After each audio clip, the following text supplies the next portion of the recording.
he's brilliant. And we're so lucky to be able to talk to him. He does a regular podcast, a daily podcast, which I understand is on fire right now. How about it for John Rothmann? Thank you, Mark. I want to point out that you are in Washington, D.C., that Lincoln did not sleep in the Lincoln bed, but we can now have a view of the bed in which Mark Thompson slept. Yes, exactly. John, you spent a lot of time in this town, didn't you? I certainly did. You were what was your role in the Nixon administration? I was director of the Nixon Collection, which was the foundation of the Nixon Library. But I used to come through Washington regularly to lecture, to participate in meetings, and I used to stay at the old Willard Hotel. In fact, the weekend that Dr. King was assassinated, I stayed at the Willard, and I saw the streets of Washington occupied, if you will, by our National Guard and the Army. It was one of the most terrifying sights of my life. And interestingly enough, to show you the spirit in those days, nobody could really get out because of the curfew.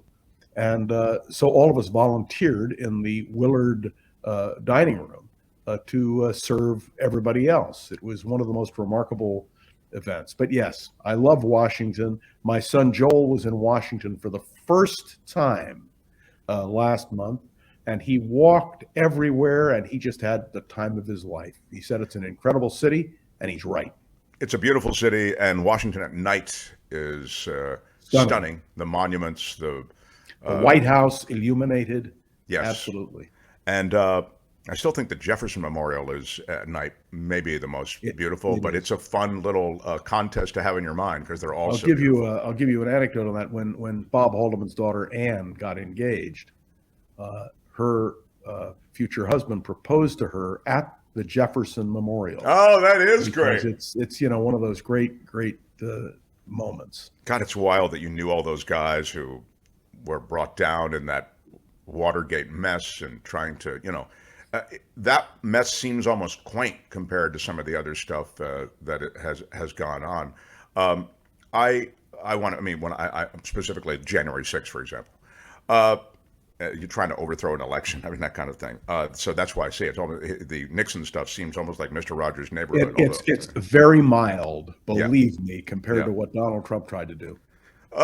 Let me have you weigh in on this Biden thing, since it's the news of the moment. The Hunter plea deal is being held up. There are gun charges. They're trying to figure out, the gun charges should be pled separately, et cetera. But also what I was talking about before, the fact that, Hunter has a side hustle with the painting and he's selling the painting and some of the paintings are purchased by Democratic donors, et cetera. John, speak to that, please.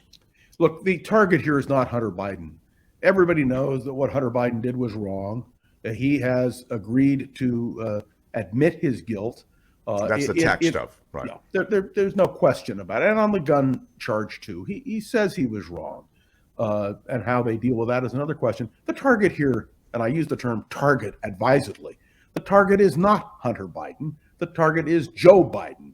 And if you have low blood pressure, as I do, and you listen to Fox, I won't call it news because that's an oxymoron, you know that my blood pressure goes up every time because in their mind, this is the real criminal intent. They call the Biden family the crime family. And you and all of our listeners must be aware that when Kevin McCarthy yesterday spoke about the impeachment of Joe Biden and then sort of stepped back carefully because of all of the feedback, he's really speaking to his base. According to Fox, Donald Trump is innocent of all of the accusations, but Joe Biden is guilty. And so that's the real target, and we need to bear that in mind. Well, you make a really good point that there's even an effort to expunge, I guess, the record of any Trump impeachment hearing. Which is not possible. You cannot expunge part of the congressional record. And so I think that goes nowhere. And the fact that Kevin McCarthy, in a discussion with Donald Trump, even implied that was possible is just ludicrous. Albert, I said it, and then he said it. You're not going to ding expunge? Thank you. Sorry, John.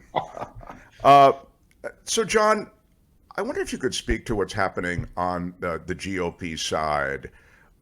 You talked a little bit about well, before I move on to the GOP presidential field, I wonder if you can handicap how this is. You're right. I think we can all agree that you're right when you talk about the fact that he's playing to his base and this impeachment talk is playing to the base.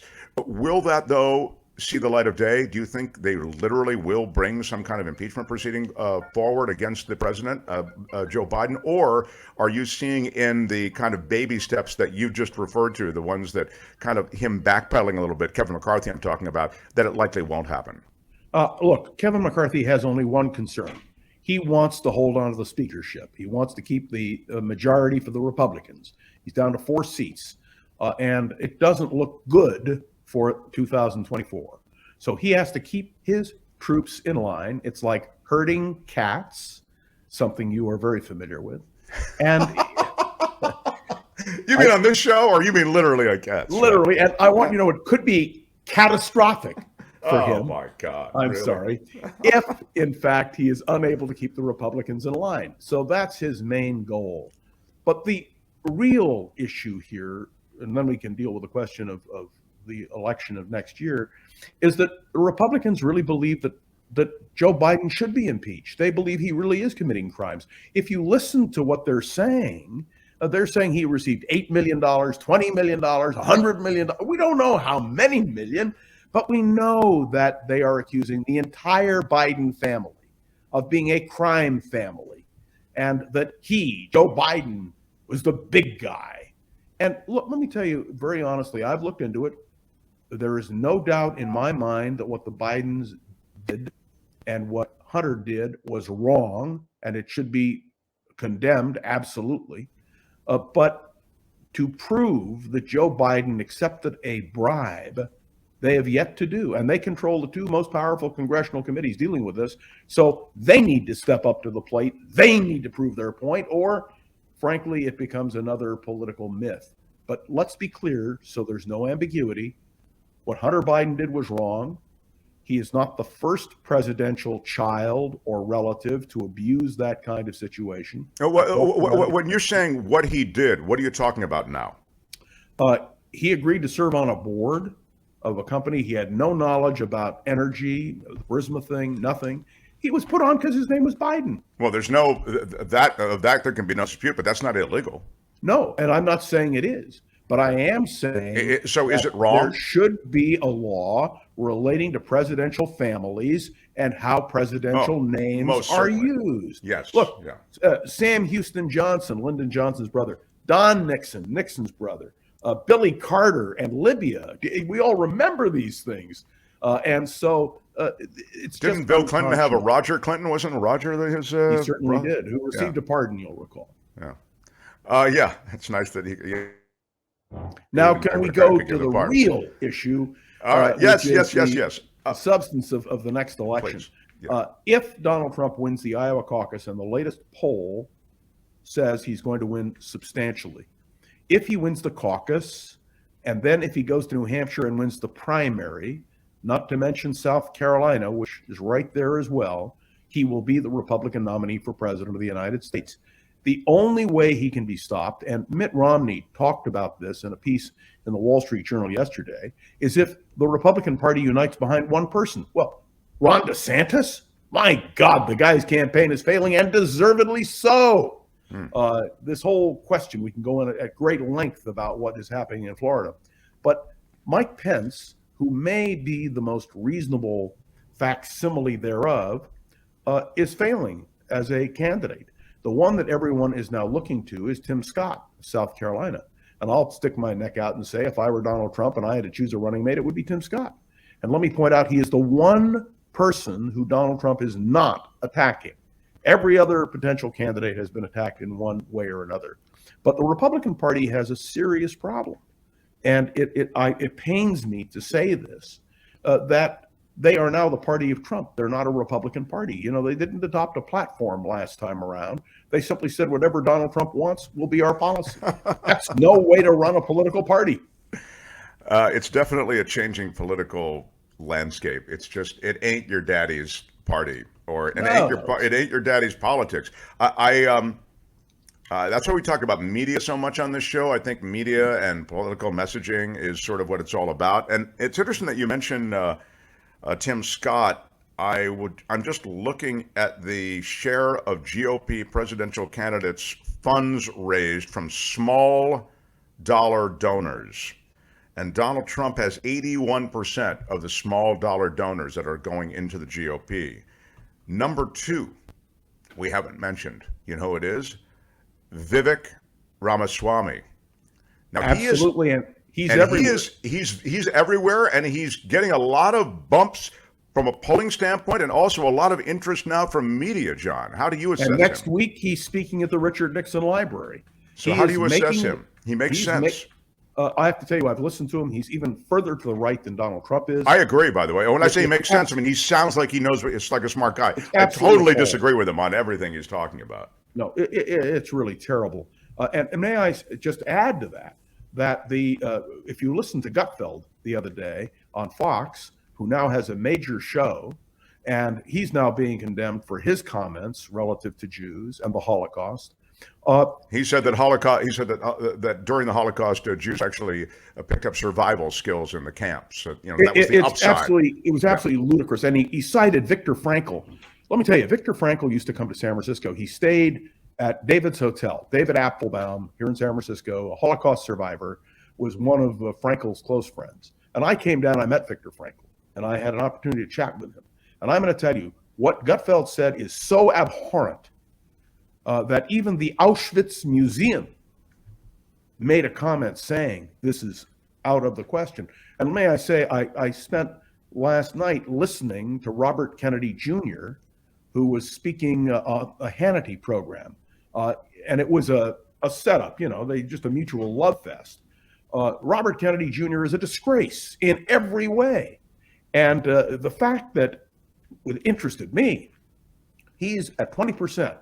But you know who is supporting him, who likes him? Republicans, because he is their man. Well, I think you talk about all of these candidates who are brought forward to dirty up Biden and to wound Biden. And perhaps head of that parade would be RFK Jr. simply whose money is coming from Republicans. You can take a look and see from his filings. It's just astounding. Well, and that's the third party move that they're looking at in the 3D chess of politics, right, John? You bring a third party to, I'm talking about an RFK Jr. type, and who does he take votes from? Not from the Trumpies, the MAGA people. You can't get votes from them. They have a death grip on Donald Trump. To the person who runs the no label thing. Yeah. He was on as well, and I listened to a lot of these things. It was very interesting. And he was asked about Ross Perot and his impact in the election of 1992. And he said, well, the polls show that an equal number of Perot voters would have voted for Biden and would have voted for Bush. Rubbish. Nonsense. We know that the reason that George H.W. Bush lost the election was because of Ross Perot. And we know further that Ross Perot ran because he hated George H.W. Bush. I mean, I listened to the distortions that take place in a lot of these commentaries where it's easily disprovable. But it's hard because there's no rebuttal, which brings me to what you do and what I do and what Kim will be doing and what Nikki does, which should be on a radio station where everybody can listen rather than having to subscribe. It's just distressing to me because we can't call this out for what it is. So let me tell you, I have no problem with a third party. But I want to remind you, the last time a third-party candidate for president won the election was Abraham Lincoln in 1860. Third parties don't win; they just detract. Yeah, they're spoilers. They're spoilers. Yeah, but if that's you, exactly it. and that's the reason, as you suggested, that the GOP is supporting RFK Jr., supporting him, and you see Hannity, dragging him out in front of that, And as no you suggest, labels. a set-up town hall. No labels won't release where their money's coming from. They said, "Oh, we're not a political party." No You know, labels it's is a wash in absolutely dark. absurd. Look, I said this last week when you were on, because we went around and around about no labels. I believe no labels. I believe they are GOP I think they're infested with dark money. I get it. Joe Lieberman and their CEO is a Democrat, but look at where their money comes from and look at what their agenda is. You don't mount a third party for all the reasons that Brother Rothmann just mentioned unless you want to take down the Democrat. And I think that's what their plan is. You remember, and it's important for people to remember this historically, George Wallace ran in 1968 American Independent Party. His goal was to take enough electoral votes to deny Nixon or Humphrey the election, which would have forced it into the House of Representatives, which the Democrats controlled, which Wallace then felt he could cut a deal with Hubert Humphrey, and therefore, while he couldn't himself be president, he would be able to be a mover and shaker. And people need to understand the manipulation, potential manipulation of the American political movements. That's it. John, give me a quick second on, you can see all the love you got here on this show. Green Party may hurt Biden more than no label, says Perry Joe Jim Bob. That's certainly true, right? Right, yes, John? particularly if Cornel West is the nominee. Yeah. I've interviewed Cornel West. I think you have too. It's throwing the election, if you will. May I just tell you that the defeat of Donald Trump in 2024 is an absolute imperative. Talk about weaponization. Donald Trump openly talks about the fact that if he's president, he's going to take care of all these people. He's going to go into his Justice Department and he's really going to nail these people. And not only that, there is now talk by Donald Trump of completely reorganizing the American government. There was a book that was published in the 1970s called The Plot That Failed, because Nixon planned very much the same thing of reorganizing the government, centralizing power in the American presidency. Richard Nathan wrote that book, by the way, The Plot That Failed, and I commend it to you. What Donald Trump is proposing is even worse, because Donald Trump is saying he's going to weaponize the Justice Department. And by God, why aren't people talking about it? I don't. Well, it's so funny that conversation that you're talking about that isn't going on is not going on in the shadow of a whole congressional investigation into the weaponization of the Justice Department by the Biden administration. They're dragging the head of the FBI, everybody from Justice up there. And as you say, meanwhile, your guy, the last president, by the way, he's saying he's going to use the Justice Department to go after political enemies. It's somebody asked me that utter lunacy. Somebody asked me the difference between Nixon and Trump. Nixon, whatever you thought of him, respected the Constitution. He understood the way the process worked. Donald Trump has no respect for constitutions, no respect for law, and frankly, that is terrifying. Well, you know something, John, certainly I think that's indisputable, but I think the other disturbing thing is that Donald Trump has so many Confederates. I mean, if Donald Trump, not Verizon is not one of them. I don't know why that's up there. But but if Donald Trump was just the one lawless guy who, as you say, doesn't care about the Constitution, only cares about lining his own pockets, et cetera, if he wasn't surrounded by a bunch of people who were doing his bidding and making all of that stuff possible, then it would be a much easier run. If he was constantly surrounded by people saying, Mr. President, we can't do that, we can't do that. Instead, you have people who the lust for power is immense. And the people who have spoken up and said you can't do that are fired, right? Are removed from the immediate circle. But these are real issues, and you and I and Kim McAllister on her new program, and Nikki, and certainly in my podcast, we're going to talk about this. And Kim, are you going to talk about this on your program? I don't see you talking a lot about this on your program. What is the vibe of your new program? Tell Brother Rothmann what you have planned. We're going to talk about stories of the day, some late breaking news, and some fun things. So, Okay.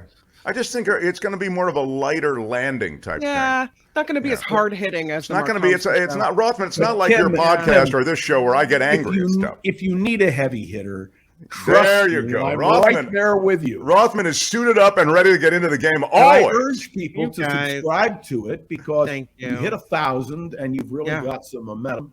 And I think it's a great continuum. If this all takes off well enough, maybe we'll find a radio station to adopt all of us once again. We've already got the lineup. Yeah. Vivian, thanks for the super sticker for the $10. I appreciate it so much. Yeah, I do. We need all of our supporters, and this is the new world, trying to get support. So thank you, Vivian. John, Around the Political World with John Rothman is the show that has taken off so quickly.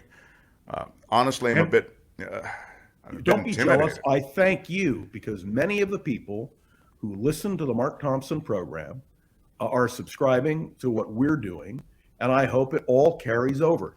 Well, we can only succeed if we work together to have that voice that is so important. Well, in that case, you're welcome. I'm very grateful. I am. John, I love you. You know that, and you'll be back here next week, and I'll be in studio At 11:30. At 11:30, your new time. Time change. Your new Don't time. say I didn't do anything for you. All right. Find John in his podcast, Around the Political World with John Rothman. His offerings are always welcome. Thanks, John. Hi, John Rothman. Yeah. Hi, it's Mark, and I thought that was great. Hit the notification bell. You'll know whenever there's a new video being dropped, and please subscribe to our channel to help us save the universe.